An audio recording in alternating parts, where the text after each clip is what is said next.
Chris, thank you so much for taking the time today to chat with TechRaptor. We are here to talk about your guys' new game, Drunkards, Druggies, and Delinquents. Before we get too close into the game, though, I would love to give you a chance to say who you are and who Titmouse is. Oh yeah, I'm Chris P, and Titmouse is my company, and we make a bunch of cartoons. We've been making them for a long time for, places like Adult Swim and Netflix and Amazon and all the other networks and streamers, you name it. Like you might be familiar with shows such as like Venture Brothers, Big Mouth, Metalocalypse, The Legend of Vox Machina, Beavis and Butthead, Star Trek Lower Decks, so on and so forth. We make a bunch of cartoons. Awesome, just hit after hit after hit. So, having made all of these, fantastic cartoons, what was the inspiration behind creating Drunkards, Druggies, and Delinquents and moving into creating games? Well, I've always been a gamer. I've always played tabletop role-playing games, and I was always a big fan. And we do this thing at the studio where we generally send out a client gift once a year, and we used to send it around the winter holidays, like Christmas, New Year's time, but we would always miss it, we'd always try to hit it, and then we wouldn't get it done in time, and then we'd always all right, that'll be our Valentine's Day gift, and then it'll be like it's our whatever gift, and be like New Year's, and then we kind of settled on 420 as a time to mail stuff out because it's fun and we could do stuff. We did the last few years we've done different kinds of drug paraphernalia, like a little wooden dugout that you could put one hitter in, and once it was like a wake and bake mug, you drink coffee and has a little bowl on it. But this one was I was like, I want to do a Dungeon Master screen, right? Because I thought it would be fun, and we put a bunch of cool art. We got Skinner to do that one big 3-panel piece that's like a black light reactive, and Heather Mahler to do the other one, and we sent that screen out as a 420 gift, but we were like, we got to put something on the inside, right? It can't just be blank, and we're like, hey, we'll write it in kind of old Gygaxian style, this overwritten over. I mean, I love those games. I love Gygax. I'm the current steward of the Standal of Gygax, by the way. I can tell you more about that later if you're interested. But I was like, I want this to read like an AD&D book, so we really made it hard to understand. And I was like, nobody's going to play this game. This is a joke, right? And we were like, we're going to make it a drinking game. We just called it Titmouse and Titmouse because it was just to our clients. Yeah. It didn't have, I think we called it Advanced Titmouse and Titmouse, right? It doesn't make any sense, right? But then a bunch of people played it, and Luke Gygax, who's one of Gary Gygax's sons, was like, you should make this. Reach out, because I go to GaryCon every year, so I've met him. He was like, you should make this as a real game, and he kind of encouraged me to do a crowdfunding thing. But then, and he was involved in the play testing, and luckily, since we're in that kind of community, we had some Travis from Critical Role play, we had some Stefan Picorni play, we had Jason Charles Miller, a bunch of people who do a lot of gaming, kind of play test it, and then we built it out into a real game. It's meant to be for a one shot night, and basically the game ends when any one or more players tap out and they've had enough to do. But one of the things we learned in the game, in the play testing, was originally it was just on these screens because we wanted to keep it really slim, but it's really hard because all the rules are on there and they had to be printed really small, and that we tried to do whatever, make it look like first edition books where it's 6-point Futura or something, which is super fucking small. So then we did all these big ass cards. Now we have a card for every character class, a card for every monster, a card for every item, a card for every equipment. Actually, have multiple cards for items, equipment, and characters. So that way, they're real big. You could see them when you're drunk. Everybody can have one who wants one, as opposed to passing around this screen. So we learned a lot, and we're still developing a little bit. We're almost done, but we're, while we're in this backer kit phase, we're using a chance to put out some polls and ask some questions and stuff. And, we're kind of also, certain stretch goals. One of the stretch goals that we've met was doing black light reactive ink on all the cards. So that's cool. So now, if you play it under black lights, it'll glow, and and we did a stretch goal with like a kind of drunken master's guide, which is our name for the game master. So now there's going to be a little like zine like document on the drunken master, kind of what it means for this game. And our next stretch goal is going to be like heavier, fancier stock that we print the game on. So as we unlock these goals, we'll keep evolving the game. But some of the things like, what image are we going to print on some of the, like, if there's certain items like a t-shirt and a rolling tray and a dice tray and a beer koozie, and like we have some polls on like which design do you want to see on the beer koozie, stuff like that. So I mean, it does sound like it started from like a passion project and a love of AD&D, of D&D. Yeah. So how does the game itself work? Like when you sit down to play, and just how far into the realm of a TTRPG did you get? Well, it's interesting how it's evolving, right? And I'll talk to you about one of our planned stretch goals, which we haven't even put on the page yet, so you can get early info on that, right? So amazing. Initially, it was meant to be like a really easy game for anybody. If you have RPG experience, great, but if you have zero experience, it's easy to jump into the game. The character sheet is there's only really two things that you keep track of. There's a character sheet and an adventure log, like an adventure record, right? And basically you can start. Oh, here's another thing I'll say. In the basic set, you've got to roll up your own character, right?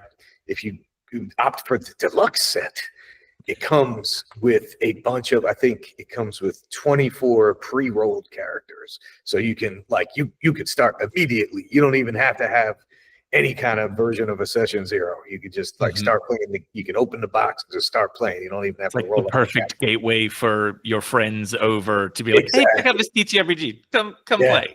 And pre-roll is a pun, right? Because it's about drugs, as it's also about characters.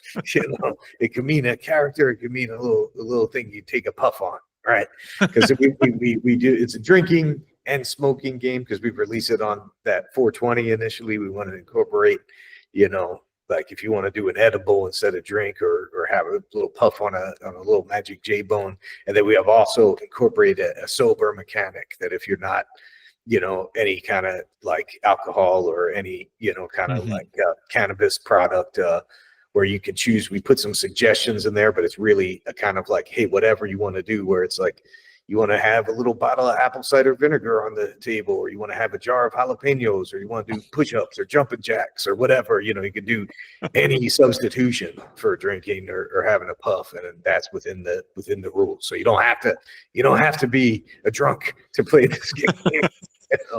Although it might affect the game mechanic a little bit, because the way that it works, right, is it's kind of based on, when I first started playing D&D when I was a kid in the early 80s, I didn't really, none of our group, we were in elementary school. I started playing when I was around 9 or 10. There weren't any YouTube videos. We didn't really understand that there was supposed to be one dungeon master. So every day after school, we just take turns being the dungeon master. And like, you'd only read up, you'd use like pre-generated modules. You'd only read up to the point you would be discovering as the dungeon master in real time what was happening. Right. We never read ahead or planned or anything. And that was kind of inspiration. I had a lot of fun doing that. And I was like, what if this DM screen is like, after every turn of combat, the DM screen just moves around the table and everybody gets a chance to run the monsters. And my initial concept for the game was, it was basically just going to be a combat system. It's going to be like a murder hobo kind of game. It's like you're just in some kind of dungeon. You introduce your characters and you immediately start getting attacked by monsters, right? And then that was the way it worked. What I was surprised, and in a good way, was surprised by in the playthroughs, was how much role-playing people like injected into it. Everybody got into their characters and injected role-playing. So it was a lot of fun to play, not only from the combat side, but from the role-playing side. And the basic mechanic is, it's a D12 system. You only need one D12. And you roll as when you first start, you start with a pre-gener, there's just an automatic encounter, like a first trial encounter to learn, where you encounter a drug bear, you fight the drug bear. Monsters always go first.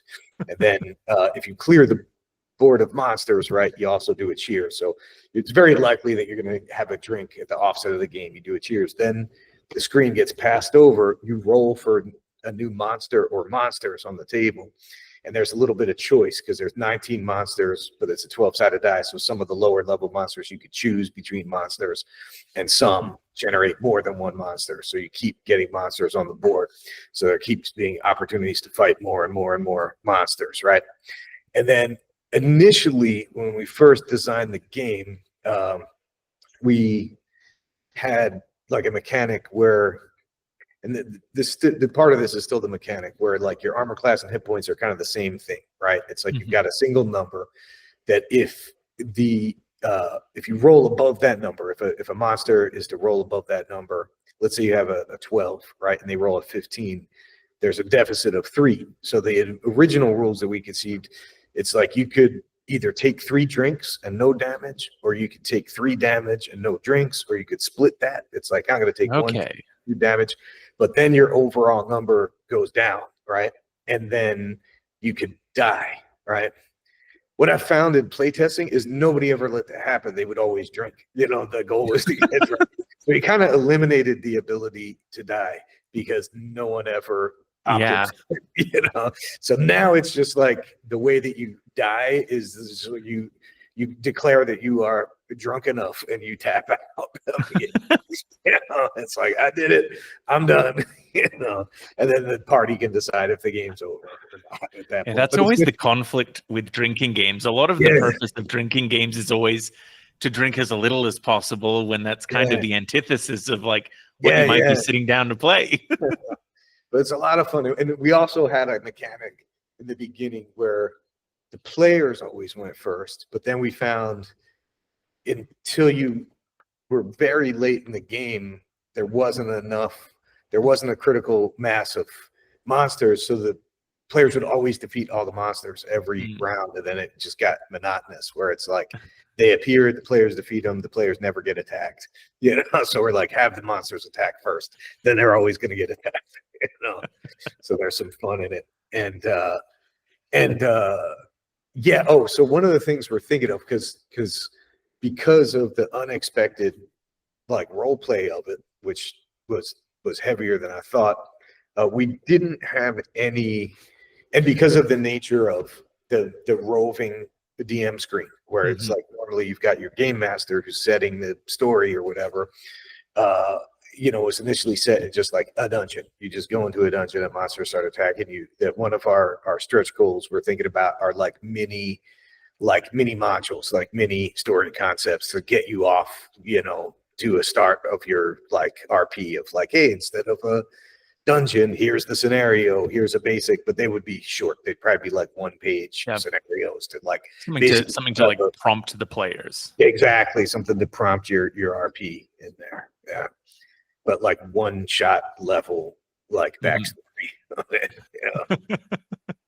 In the writer's room, coming up with that many puns, did you find that they all just kept like coming very freely, or? Yeah, well, that's the thing. We keep coming up with new ones, and I think better ones, you know, but it's like we're kind of off to the races. So that's another future thing, is like maybe a monster expansion pack. Oh, another thing that we added to the basic kit are blank create your own monster cards. So if you have an idea with your friends about some stupid pun or whatever you want to make, you can make a monster and add it to the list. So just like that in joke with friends that you've had for years that you can finally fight. I've always been at my table. I think the way I came up and the way that I always like to roll is a big, heavy proponent of rule 0. So it's like, you know, anything the table, anything the game master, anything goes. If everybody agrees on it and says this is the way we're going to do it, that's what the rule is. So we're going to heavily dig into that with this game. It's like, here is the base mechanic, and this will work. We have tested it, but also feel free to change anything and everything in this game, or use this cool looking screen as a game master screen for some other game you're playing, because it's a cool looking screen. In terms of gameplay balance, you talked about it a little bit earlier, but normally when you have to balance monsters, it's about how much player HP there is. Yeah. How difficult was it balancing the game when the idea is, you know, people are going to play until they tap out? Yeah, it's what's good about it is it is designed for a one shot, you know, that probably isn't going to be it's not going to be a 6 hour long session, right? It's probably going to be like a 2 hour session, maybe, you know, something like that. So if it starts to get horribly off balance, it's probably around the time it's going to end anyway. The balancing that we did, you know, is the balancing that we felt was right. I'm sure it can get knocked out of whack if you have, like, if you start to get, all right, we wanted to keep it simple, right? So we did start to think about, like, okay, you know, we've tested this with like 4 or 5 players. Should we test it with 8 or 9 players? Because that's probably going to break it.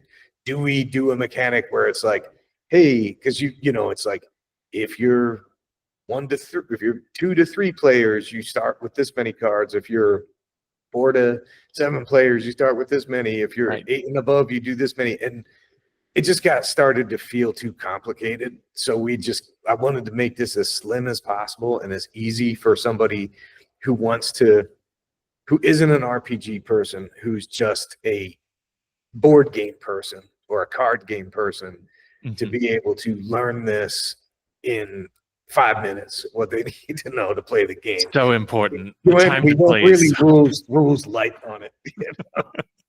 A really distinct aspect of the game that, like, when I got sent over like the initial images and stuff, is the art is so beautiful, so stylized. What led you guys to this direction? Well, that's our core strength, I think, right? We work with so many amazing artists and so many people in animation and illustration and gaming, you know, that it was just a no-brainer to, like, bring on as many cool artists as possible. And I think there's even more that we could do. There's more, especially since we've launched it, the more artists are interested in contributing to it. So I'm fairly certain there'll be expansion packs in the future for people who are interested in that. And we are talking about doing at the very least, probably the first con that we'll exhibit at is Gary Con next year. We won't have, almost certainly won't have the fulfillment, like actual like produced games ready to sell, but we'll have a prototype, and I think we'll probably sell a to be determined, like Gary Con exclusive card, either a monster or a character class that you can only get at Gary Con, that we'll just sell as like a one-off thing at our little table there. Or maybe we'll give it to people if they buy the game, like pre-order. Come up with a passcode and get it slid to them underneath the table. The full drug experience. We've hit some good, like one stretch goal, you know, because we were looking at doing a custom die, a custom D12. We hit that stretch goal right away, so everybody gets a custom D12 now. Before we, wrap up, is there anything more about this project that you feel like you haven't had a chance to touch on, that you're like, man, I really want, if there's like one thing that people can take away from this interview, like, I want people to know this about our game? The thing that is has nothing to do with the game, but is part of one of the delinquent level, which is, the highest pledge level without it getting ridiculous, right? Because there's a couple pledge levels that include original art or coming and doing a tour of Titmouse, but it's like the setup that has the most stuff that you can order in one set without getting into the super high levels. The delinquent set comes with a black light poster of Skinner's art that we used for the DM screen. And you just can't get the sense from the picture of how cool that is. So I would say we're trying to figure out the optimum size. It's going to be somewhere between 1.5 to twice as big in size of the Dungeon Master screen, but it just looks phenomenal. So if there is a person who just likes like crazy blacklight poster art and they know who the artist Skinner is, or they can look him up, just know that poster looks so much cooler because I have the original art. It's bananas. Like, it's so cool looking that it just doesn't come across as when you're looking at a thumbnail this big on a backer kit page. Just know that it is cool. Fantastic. Well, thank you so much for taking the time to chat with me about this. I'm really looking forward to checking out some of that other material and getting a chance to play the game in the future. Right on, man.